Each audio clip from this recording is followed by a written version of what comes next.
I will speak English, so some children maybe study English, so maybe it's an English lesson as well. Okay. Θα μιλήσει στα αγγλικά, κάποια παιδάκια θα καταλαβαίνουν, αλλά εγώ θα μεταφράζω, ούτως ώστε να καταλάβετε όλοι τι ακριβώς θα πει η κυρία Μόνικα Φινταράκοβα. I came from Czechoslovakia, the city Brno, which is the second biggest city, you will hear later. Κατάγεται από την Τσεχοσλοβακία και από την πόλη Μπέρνο, η οποία είναι η δεύτερη πόλη μετά την Πράγα. And I want to tell you a special story, different story than from stories we heard up to now, when Germans hurt and Germans beat. I will tell you a different side, that even Germans could be hurt and beaten. Ναι. Θα μας πει και αυτή με τη σειρά της μια ιστορία διαφορετική από αυτή που έχουν πει οι προηγούμενοι ομιλητές. Όλοι τονίζουν ότι οι Γερμανοί έκαναν τους άλλους λαούς να υποφέρουν, αλλά μπορεί και οι ίδιοι οι Γερμανοί να υπέφεραν. And I don't want to judge, I don't want to say who was bad, who was good. I just want to send a message that war is not black and white and that we all suffer.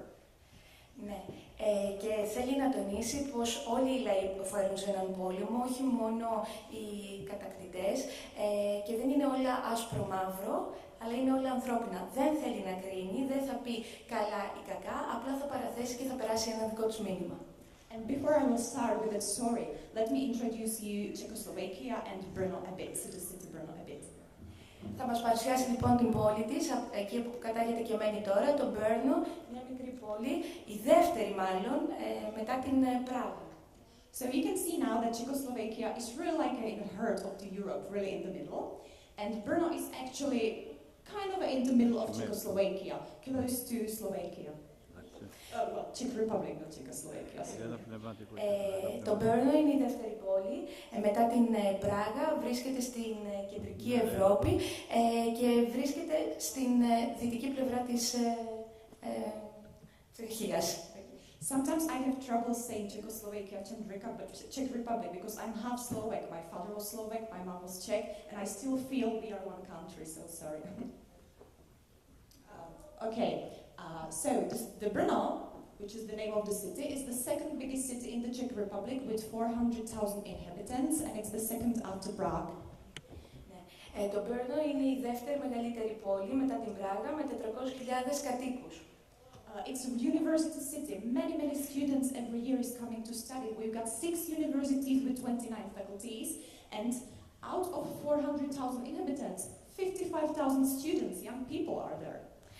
Πρόκειται για μια πόλη η οποία είναι πανεπιστημιακή, έχει 6 πανεπιστήμια με 29 σχολές και 55.000 φοιτητές. We are growing modern city with a lot of modern architecture, with a functionalism era in history. And if you are interested, you can take a small leaflet, which I brought, so you can take it, it's for you. Πρόκειται για μια μεγάλη αναπτυσσόμενη πόλη με νέα αρχιτεκτονική και μας έχει φέρει κάποια φυλάδια τα οποία θα τα βρείτε έξω. Μπορείτε να τα πάρετε και να τα δείτε. And I have a really short video, only 15 seconds, so you can watch it. It's about Brno. Then I will tell you a few words and you can watch it again to mention things. Θα δούμε ένα μικρό βιντεάκι, κάποιες εικόνες για να καταλάβετε περί τίνος πρόκειται.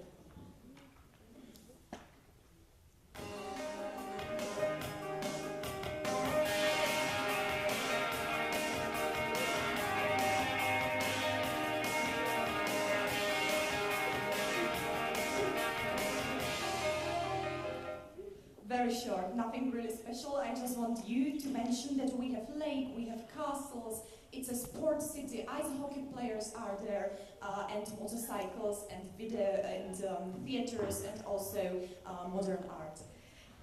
Το Μπέρνο είναι μια σύγχρονη πόλη με πανεπιστήμια, έχει ένα κάστρο, έχει λίμνη, κάνουν αθλήματα εκεί και ήταν ένα μικρό απόσπασμα που ήθελε αυτή να μας παραθέσει. Just again for you. Άλλη μια φορά για εσάς.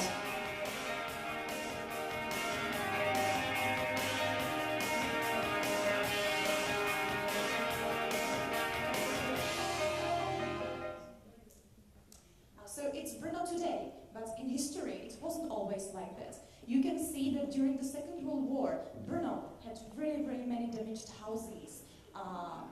Before the World War II, 2,000 Czechs, 3,000 Jewish and 60,000 Germans lived there. So Brno was German city, with German schools, German streets, people spoke German. Το Brno στο Δεύτερο Παγκόσμιο Πόλεμο ήταν η γερμανική πόλη. Βλέπετε κατεστραμμένα κτίρια και μας παραθέτει και κάποιους αριθμούς. 200.000 Τσέχοι, 3.000 Εβραίοι, 60.000 Γερμανοί ζούσαν εκεί. It was quite normal that they were half families, Czechs and Germans together, having children. Και ότι υπήρχε μίξη όλων αυτών των λαών, έκαναν οικογένειες, Γερμανοί με Τσέχους, με Εβραίους. Everything changed during the war, of course. Και τα πάντα άλλαξαν κατά τη διάρκεια του πολέμου. At the end of the war, only 25,000 Germans stayed. They were only old people, ill people, women and children, because all the adult German men, strong men, they were fighting or dying somewhere or were lost. Στο τέλος του πολέμου, από όλους αυτούς τους 60.000 Γερμανούς, έμειναν μονάχα 25.000, οι ηλικιωμένοι, οι άρρωστοι, τα παιδιά, οι γυναίκες, διότι οι άντρες είχαν πάει στον πόλεμο, άλλοι είχαν πεθάνει, άλλοι είχαν τραυματιστεί, είχαν εξαφανιστεί.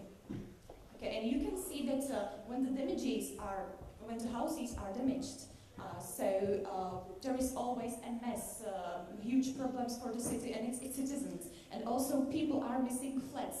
Czech people didn't have anywhere to live because it was destroyed by the bombing.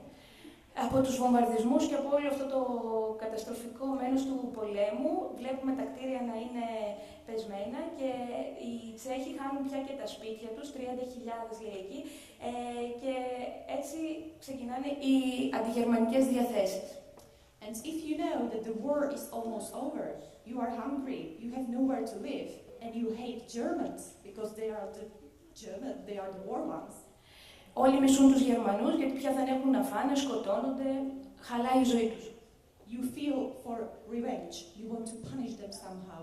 So you decided, okay, let's take a flat for German. Let's beat German. Let's German work and do all the mess around. Όλοι μέσα σε αυτό το τραγικό κλίμα θέλουν να εκδικηθούν τους Γερμανούς, να τους τιμωρήσουν και έτσι αρχίζουν να παίρνουν τα διαμερίσματά τους, τη θέση τους. So now the very, very bad period for all the Germans in Brno, innocent or people who were really bad or good, children, people who loved Czech, hate Hitler, for all of them started a bad period. Ακόμα και πιο αθώοι Γερμανοί, ακόμα και τα παιδιά των Γερμανών, βρίσκονται σε μεγάλο πρόβλημα. They couldn't socialize, no meetings on the street. Δεν μπορούν να κάνουν παρέες, δεν μπορούν να κάνουν κοινωνική παρέα κανέναν άλλο λαό. They could get food only thanks to a food cart. The paradox is that it's the same what they did to Jewish ones, only food carts that time. Now they have to do that. Δεν έχουν ούτε καν κάρτες ειτήσεως, όπως δεν είχαν στο παρελθόν και οι Εβραίοι. They have to make a special report to a police every day or every week saying, I'm here, I didn't run away. Πρέπει να παρουσιάζονται στην αστυνομία και να δίνουν το παρόν. They have to use a visible sign. You can see an old lady and her bag with a swastika, which is a symbol that it's a German lady. Όλοι πρέπει να έχουν πάνω τους ένα σήμα, τη σβάστικα. Βλέπετε εκεί στην οθόνη την γριά αυτή κυρία, η οποία στην πλάτη της έχει το σταυρό. And they had to really work for free, very hard. Women, children, people who even helped Czechs during the war. It was German, he had to suffer. Ακόμα και οι Γερμανοί που ήταν φίλοι με τους Τσέχους, τώρα πια είναι εχθροί τους. They had to live in a restricted area, only a few kilometers around their home, and they could be shot in case they would found anywhere else. Τους περιορίζουν σε απόσταση αναπνοής από τα σπίτια τους και αν πάνε παραπέρα τους εκτελούν. Also, they couldn't use a pavement walk, and they have to greet soldiers. Πρέπει να χαιρετούν τους στρατιώτες και δεν μπορούν να περπατήσουν στο πεζοδρόμιο, περπατάνε μόνο στους δρόμους, υποχρεωτικά. No radio for them, no cars, no bicycles, no shops using, only at the end of the day. Δεν έχουν ούτε ραδιόφωνο, ούτε τηλέφωνο, ούτε τηλέγραφο, ούτε αυτοκίνητα, ούτε ποδήλατα και μπορούν να πάνε στα μαγαζιά μόνο την τελευταία ώρα της μέρας, δηλαδή αν κλείνουν στις 8 να πάνε 7 με 8 μονάχα. Of course, no German schools, no education, even German music couldn't be played. Δεν πηγαίνουν ούτε στα σχολεία, δεν μπορούν να λάβουν την κατάλληλη μόρφωση και δεν μπορούν να ακούσουν ούτε τη γερμανική μουσική, ούτε καν έναν Μότσαρτ ή έναν Μπετόβεν. Germans, even children, let's say from Czech German families, couldn't speak German, only Czech. Απαγορεύεται και η γερμανική γλώσσα, μιλούν μόνο τσέχικα. Especially on women, violence and raping was quite normal every day on the street. Βιάζονται οι γυναίκες σαν κάτι φυσιολογικό κάθε μέρα στους δρόμους. Και η βία επικρατεί παντού. And unfortunately, all these things were done by young people and children. This is the worst. Στο Μπέρνο υπάρχει μία βιομηχανία όπλων. Εκεί δούλευαν νεαρά παιδιά, στα 14-15 ετών, και όλοι αυτοί οι εργάτες εκεί ελέγχουν πια όλη την κοινωνία. Because, as you know, like the aggressivity is a special sign for young generation, especially young men, 15-16 years old. Και η επιθετικότητα χαρακτηρίζει όπως πάντα τις νεαρές γενιές. So especially the employees, young men from Czech arms factory, who actually during the war created arms for Hitler, did all the bad to all the Germans. Αυτό το εργοστάσιο όπλων που υπάρχει εκεί και που κατά τη διάρκεια του πολέμου διοχέτευε στον Χίτλερ τα όπλα, τώρα έχει γυρίσει ακριβώς στο αντίθετο, και αυτό δηλώνει ως παράδοξο η κυρία Μόνικα, τώρα πια χτυπάει τους ίδιους τους Γερμανούς. During the war, they didn't do anything against Hitler. They worked, they go to work. They could stop working, for example. They could do anything, but they didn't do nothing, and now they are brave and they are harming. Κατά τη διάρκεια του πολέμου δεν χτύπησαν τον Χίτλερ που θα μπορούσαν να το κάνουν, αλλοιώνοντας τα όπλα του, κάνοντας διάφορα άλλα πράγματα, και τώρα έρχονται εναντίον του Χίτλερ. All these, what I was talking about, was unofficial. It was just a feeling of people, like emotions of people. But one day it became also official thanks to Beneš decrees. Beneš was the second president of the Czech Republic. Ο Μπένες είναι ο δεύτερος πρόεδρος της Τσέχικης Δημοκρατίας, και κατά τη διάρκεια του πολέμου όλα αυτά που περιγράψαμε γίνονταν ανεπίσημα. Τώρα με τον Μπένες έρχονται να γίνουν και επίσημα με κάποιους νόμους. So, after it was really official that now all the Germans had to suffer and had to go away from all the Czechoslovakia, their very, very hard trip started. Ναι, αρχίζει η εκδίωξη λοιπόν των Γερμανών με τα διατάγματα του Μπέρνες. I will talk now about Brno Germans. In Brno, they were about 25,000 Germans. 20.000 ήταν στο Μπέρνο οι Γερμανοί, και με την εκδίωξη. At the end of May, there was a Brno officials who started to think of what to do with them. And the 13th of May 1945, they started to move them. So 20,000 German people, women, old women, children, they had to go by walk with bags, with prams, 30 kilometers away from Brno by walk. 20.000 Γερμανοί πρέπει να εγκαταλείψουν τον Μπέρνο, μια πόλη που έμεναν φυσιολογικά, και στις 24 Μαΐου 1945 ξεκινάει αυτή η εκδίωξη, όπως βλέπετε και στις εικόνες, συνοδεύονται από τους στρατιώτες, πρέπει να πάρουν ελάχιστα πράγματα μαζί τους, πράγματα τα οποία δεν θα έχουν και αξία. Paradox situation, again, the same walk in 1935, 6,000 young strong Germans went to show that they are strong. Και στις 30 Μαΐου του 1945, 20.000 Γερμανοί αρχίζουν να φεύγουν, είναι όλοι κάτω των 14 ή πάνω από 60, γυναίκες, παιδιά, ηλικιωμένοι. So now the same Germans go the same way, but they are hungry, thirsty, sometimes naked, abused, beaten, shouted. Όλοι αυτοί είναι πεινασμένοι, ταλαιπωρημένοι, πάρα πολλές φορές είναι και άρρωστοι, τους έχουν κόψει τα μαλλιά, τους έχουν τραυματίσει, πάσχουν από... Yeah, and even if they managed the roads to the camp, so they died because of the illnesses over there. Στο δρόμο, έτσι όπως πηγαίνουν κατά κύματα, πάσχουν από δυσεντερία, από άλλες ασθένειες και πεθαίνουν. In the meantime, imagine that you are German and you leave your flat. What happened the same day? Czechs go in there, robbing, damaging, taking your flat, starting to live in your flat, and nobody cared. Εγκαταλείποντας οι Γερμανοί με αυτόν τον βίαιο τρόπο αυτή την πόλη, λοιπόν, οι Τσέχοι δράττουν τις ευκαιρίες και μπαίνουν βία μέσα σε αυτά τα σπίτια, τα ληστεύουν και κατοικούν εκεί. Some groups of Germans who went out of the Brno then later could come back because somebody told oh, that German was good, he saved me, or he is very intelligent, I need him to do the management and to do industry, whatever. Κάποιοι την χάνουν και ιδιαίτερης μεταχείρισης από τους Γερμανούς, γιατί ήταν ίσως επώνυμοι μέσα στην πόλη, ήταν γνωστοί και έτσι μπορούν να επιστρέψουν πίσω και λέει στην εικόνα ότι ήταν περίπου 4.500. Ίσως να είχαν παντρευτεί Τσέχους και να μπορούν τώρα να γυρίσουν. But what about the rest of the people? They didn't have anywhere to go. Thousands of Germans. Austria didn't want them. Germany didn't want them. They didn't have any future. What to do? Actually, then later I will tell you more about it. Okay. Οι υπόλοιποι δεν έχουν πού να πάνε. Δεν έχουν καθόλου μέλλον, δεν μπορούν να πάνε ούτε στην Γερμανία, δεν μπορούν να πάνε ούτε στην Αυστρία, δεν τους δέχεται πια κανένας. All these pictures are real, so you can really see what happened. And this is a cross, which is a memorial of all these activities over there.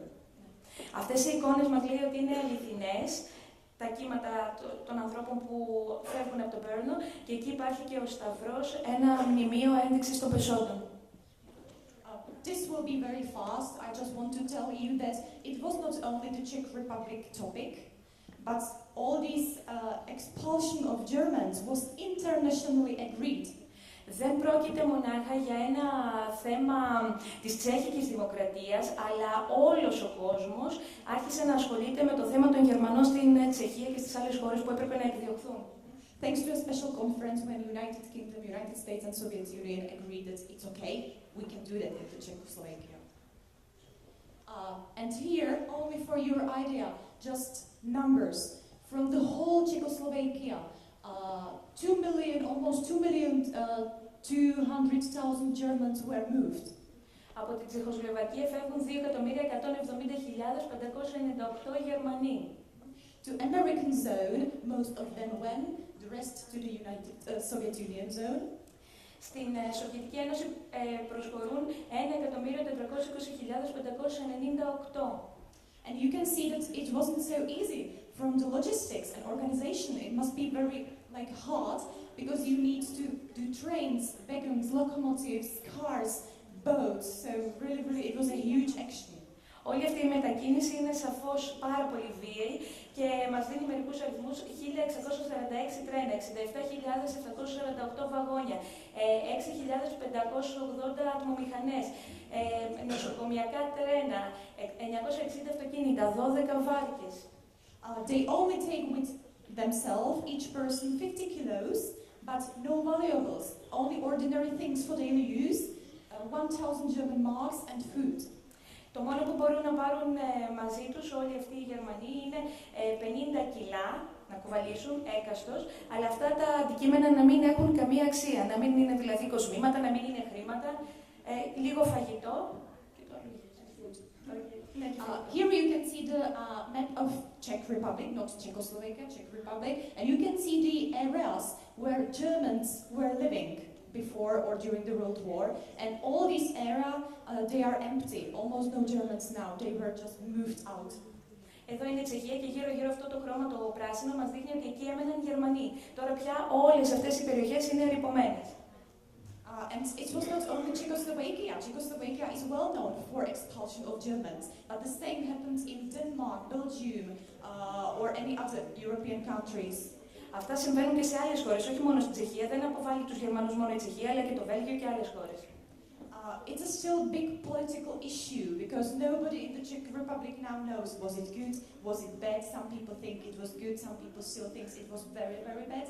And even politicals, they do not judge, they are very, very careful. Κανείς δεν μπορεί να κρίνει όλο αυτό το γεγονός, αν τελικά έφταιγαν οι λαοί ή όχι, και θέλει να μας παραθέσει ότι πρόκειται για ένα αμφιλεγόμενο γεγονός, πολιτικό ξεκάθαρα. There are some institutions, Austrians one, German ones, and even Czech ones, who still want money back. Imagine that somebody took your flat in 45 and you want the money for it now. Και υπάρχουν θεσμοί και οργανισμοί που προσπαθούν να ασχοληθούν με αυτό το θέμα προκειμένου να δώσουν μία λύση. And the first official regret or saying sorry from the Czech Republic was in 1997, thanks to a special declaration, but actually it wasn't real sorry. Politicians said, We are sorry, it may happen something wrong, but the situation was that and we couldn't do anything about it. Το 1997 η Τσέχικη Δημοκρατία απαντάει διπλωματικά με την πρώτη επίσημη ένδειξη μετάνοιας απέναντι στους Γερμανούς, αλλά και εκεί το κάνουν διπλωματικά. Δεν είναι η επίσημη συγγνώμη απέναντι στους Γερμανούς. And we have to wait 10 years to be able to get to know about the situation, what really happened. And we have a beautiful book by the Czech author. Περνάνε δεκαετίες και εμφανίζεται ένα πάρα πολύ ωραίο βιβλίο, λογοτεχνικό, στο οποίο καταγράφονται όλα αυτά μέσα από προσωπικές ιστορίες. It's a story of a small girl her mother was Czech, her father was German. Πρόκειται για την ιστορία ενός μικρού κοριτσιού που ο μπαμπάς του ήταν Γερμανός και η μητέρα του ήταν Τσέχα. She went to Czech schools, had Czech friends, lived Czech life. Ζούσε τα πάντα στην Τσεχία, είχε Τσέχους φίλους, πήγαινε σε τσέχικο σχολείο. Then Hitler came and her father got crazy. Έρχεται λοιπόν ο Χίτλερ και ο πατέρας της, ως Γερμανός τρελαίνεται. He started to hate her mother and her because she looked like her mother. Αρχίζει να μισεί τη μητέρα της και κατά συνέπεια και το κοριτσάκι, γιατί μοιάζει στη μητέρα του την Τσέχα. So actually that girl suffered during the World War. Έτσι το κοριτσάκι κατά τη διάρκεια όλου του πολέμου αρχίζει να υποφέρει. And after the war she suffered because she was a German in the eyes of Czechs. Και μετά τον πόλεμο, ως Γερμανίδα κατά το ήμιση, αρχίζει να υποφέρει διπλά. She had to leave Brno, then thanks she could get back, but she was very unhappy, nobody loved her because she was still German the whole life. Ως μισή Τσέχα, ως μισή Γερμανίδα, αναγκάζεται να εγκαταλείψει αρχικά τον Brno, αλλά μετά την δέχονται πάλι πίσω. And that's all. I just hope that I was able to just bring you a special view that not only Germans were vets in the war, and it's up to you how you will evaluate that story. This is what I use while using my presentation. If you have any questions, feel free. Ωραία. Αφήνει τα συμπεράσματα σε όλους εμάς και ήθελε να μας δείξει τη γερμανική πλευρά και το πόσο υπέφεραν και οι Γερμανοί. Αυτές είναι οι πηγές που χρησιμοποίησε. Αν θέλουμε να τη ρωτήσουμε κάτι, μπορούμε.